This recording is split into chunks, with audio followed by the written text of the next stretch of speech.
नमस्कार, मी प्रज्ञा देशमुख. ठळक वार्तामध्ये आपलं स्वागत आहे.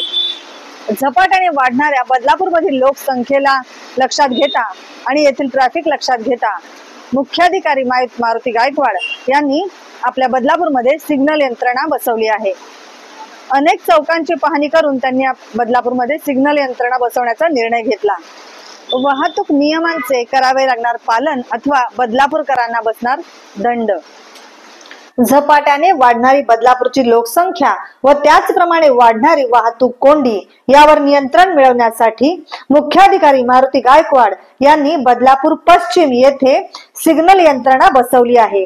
वाहतूक सिग्नल यंत्रणा बदलापूरमध्ये दाखल. सिग्नल यंत्रणा ही वाहतुकीला शिस्त लावण्यासाठी, वाहन चालकांना मार्गदर्शनासाठी व अपघात टाळण्यासाठी चालणारी स्वयंचलित यंत्रणा आहे. याचा फायदा म्हणजे शिस्तबद्ध वाहतूक होणार, अपघात टळणार, वेळ व इंधन बचत होणार, शहराची वाहतूक नियंत्रणात राहणार. बदलापूरकरांनाही वाहतूक नियमांचं करावं लागणार पालन न केल्यास होणार दंड. प्रतिनिधी प्रज्ञा देशमुख, ठळक वार्ता, बदलापूर.